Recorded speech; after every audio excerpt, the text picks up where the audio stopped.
Saya sekarang minta Ketua LPS. Ya.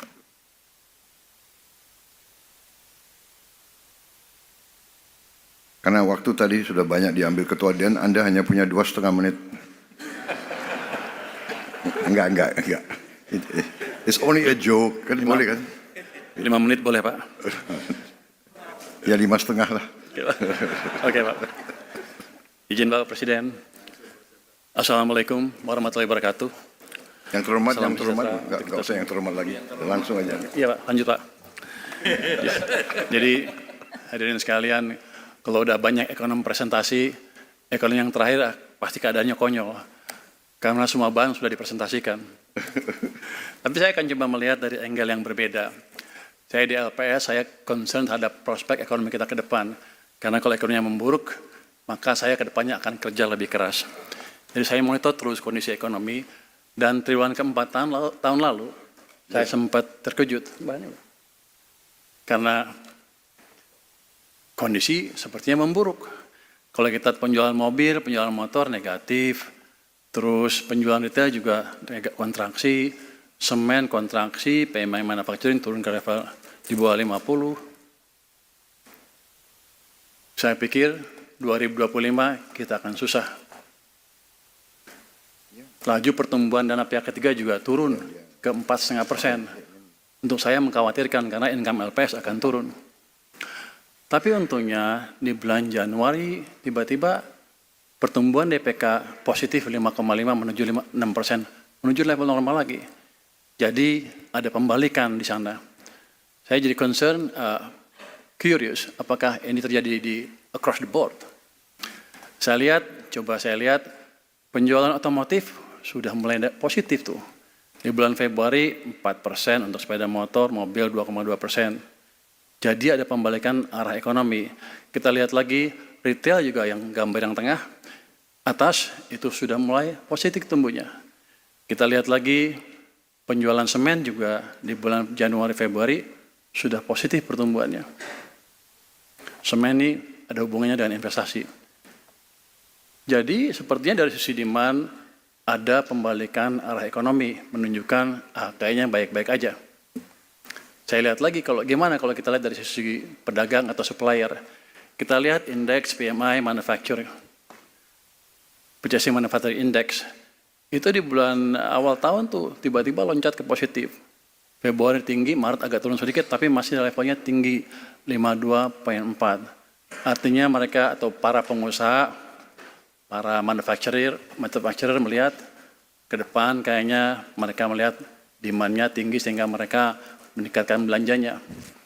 Ini kan tanda-tanda suatu ekonomi yang berbalik.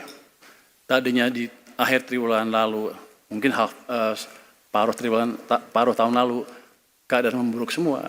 Sehingga timbullah image seolah-olah kita sedang menuju kegelapan dan lain-lain. Ternyata di awal tahun sekarang sudah berbalik ke arah yang positif. Ini saya bilang ekonomi Indonesia bottoming out. Kalau orang di pasar modal suka itu pasti. Kalau bottoming out saatnya masuk. Sebelumnya. Kita lihat juga sebelumnya, masih dua. Sebelumnya kita lihat juga indeks kepercayaan konsumen. Masih yang sebelumnya. Yang kiri atas itu, Anda lihat di bulan Februari naik positif, yang tengah tuh kiri atas sana naik ke 100, di atas 100. Ini setelah bertahun-tahun indeks kepercayaan konsumen itu naik ke atas 100, artinya konsumen kita amat atau optimistik tentang kondisi ekonomi mereka. Dan otomatis mereka akan belanja lebih ke depan. Di bulan Maret agak turun sedikit, tapi masih di atas 100. Cukup baik sekali. Ini adalah gambaran masyarakat kita terhadap apa yang terjadi di ekonomi. Ini survei ini kita lakukan kepada 1.700 kepala keluarga, face-to-face interview di kota, di pinggir kota, di kampung-kampung, di 10 provinsi di Indonesia. Ini kita sudah lakukan berpuluh-puluh tahun sehingga kita yakin hasilnya menggambarkan apa yang digambarkan oleh masyarakat. Jadi supply, demand, masyarakat bilang semuanya membaik. Next. Yang jadi pertanyaan adalah, apakah perbaikannya akan sebentar atau langsung? Nah, kita di LPS mengembangkan satu indeks yang disebut Leading Economy Index. Itulah indeks yang menggambarkan arah ekonomi 6-12 bulan ke depan. Jadi itu adalah bola kristalnya ekonomi Indonesia. Biasanya nggak pernah salah. Itu gambarnya yang merah tuh. Ini di 2020 turun ke bawah, setelah itu naik ke atas. Sekarang juga trennya naik ke atas. Artinya dari sekarang, bulan Maret ke depan sampai tahun depan, ekonomi kita akan terus ekspansi. Ada yang bilang sekarang seperti 97-98. Anda lihat tuh 98 tuh merah turun dalam, 2008 juga turun dalam, 2020 turun dalam. Artinya ekonominya ada tekanan. Tapi sekarang merahnya naik terus ke atas. Artinya ekonomi kita akan ekspansi terus. Kalau Anda lihat turun-turunnya itu sekitar 10 tahun sekali. Kita mulai ekspansi, mulai lagi tahun 2020 harus sampai 2030 kita masih aman. Kalau saya plot, jadi ini ya, 2098 jatuh yang merah, 2008 jatuh yang merah, 2020 jatuh yang merah. Inilah keadaan di mana kita lagi resesi. Sekarang masih naik kencang ini, masih naik ke atas. Jadi pandangan orang di luar bahwa kita menuju 98 lagi itu salah kaprah dan mereka nggak ngerti data seperti apa. Dan kalau saya plot dengan IHSG, yang hijau ya, IHSG itu yang hijau, gerakannya tuh searah. Ketika yang merah jatuh, ya IHSG juga jatuh. Ketika leading naik, ya IHSG juga naik. Dengan kondisi leading yang naik dan IHSG turun, apa yang kita bisa simpulkan?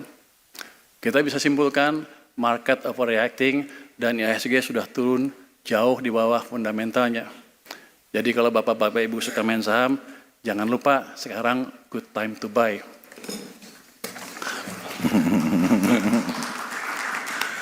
Next ya, berikutnya. Pasti Bapak-Bapak Ibu berpikir bahwa itu si Purbaya aja ekonom ngomongnya suka-suka dia pakai data-data dan nggak jelas. Oke, itu kan kata saya. Saya survei masyarakat kita, apa kata mereka? Tadi dari indeks kita, ini survei yang sama ya. IKK naik cukup kencang ke atas. Artinya masyarakat puas terhadap ekonomi. Tapi gimana tentang program-program pemerintah? Apakah mereka merasakan? Dari survei yang sama, kita buat indeks yang disebut indeks kepercayaan konsumen terhadap pemerintah, IKKP yang warna hijau ini. Itu sebetulnya indeks kepercayaan kita bilangnya ke pemerintah, tapi sebenarnya Pak Presiden itu kepercayaan kepada Pak Presiden. Kita sudah survei ini 25 tahun lebih, kita sudah bisa kalibrasi, kalau indeksnya di bawah 100, yang hijau ya, masyarakat nggak suka ke presidennya. Di bawah 90 akan banyak demo, di bawah 85 demonya akan ramai dan mungkin terjadi pergantian kekuasaan. Tapi sekarang, saya pikir tadi juga akan jatuh tuh. Karena saya terkontaminasi TikTok, Instagram, beritanya negatif terus. Saya pikir, rakyat nggak suka sama presiden. Tapi setelah saya baca surveinya, kelihatan sekali, di akhir tahun 2024 dan sampai sekarang, itu indeksnya naik ke level yang tertinggi. Di level yang tertinggi, sepanjang survei ini dijalankan. Jadi artinya apa? Artinya masyarakat amat puas dengan kinerja Bapak Presiden Prabowo, Pak.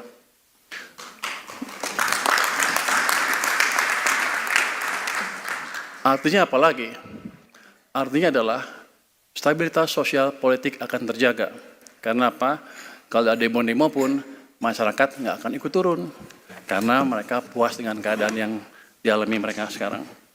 Jadi itu secara pendek, prospek ekonomi kita, stabilitas seperti apa ke depan, dan kita tahu semua stabilitas politik amat perlu untuk menjaga pertumbuhan ekonomi. Terus, next, saya bertanya-tanya, dengan adanya perang dagang ini, apa sih dampaknya ke kita? Apakah itu akan merubah arah ekonomi kita ke depan? Saya coba iseng cari deh, data ke Amerika seperti apa sih. Ini cuma HS 2 digit ya. Saya plot itu, yang kolom A itu gambarkan persen share ekspor produk komoditas kita ke Amerika Serikat dari yang tinggi ke yang rendah. Itu HS 85, electrical machinery, 61 articles, footwear, 64 dan 62 artikel itu 1, 2, 3, 4 itu saya lihat dulu. Sama semuanya. Terus saya cari kompetitornya siapa aja sih? Cina, Meksiko, Vietnam. Cina, Vietnam, Kamboja. Cina, Vietnam, Italia. Cina, Vietnam, Bangladesh. Itu semua. Jadi daerah kita ini, di daerah Asia ini, musuh kita Cina, Vietnam, Kamboja, Bangladesh, kira-kira itu. Sampai ke bawah. Nah, kalau keadaan seperti itu, next. Kita lihat, negara itu dikenakan tarif lebih tinggi dari Indonesia. Tadi Pak Erlangga sudah menyatakan hal itu, Bu Sri Mulyani juga, Pak Luhut juga sedikit. Tapi mereka malu-malu, nggak berani bilang apa sebenarnya yang terjadi ke kita. Apakah kita rugi, apa untung? Kalau saya lihat ini, saya untung. Trump membantu daya saing produk kita di Amerika. Itu first impact-nya. Kalau itu diketahui pasar, investor-investor di pasar, mereka nggak akan panik, malah untung. Kita akan lebih bagus lagi. Jadi mungkin ini hasil diplomasi Pak Luhut mungkin Pak. Ini bantuan tersembunyi Trump untuk Indonesia sebetulnya. Kalau kita melihat dari sisi positifnya.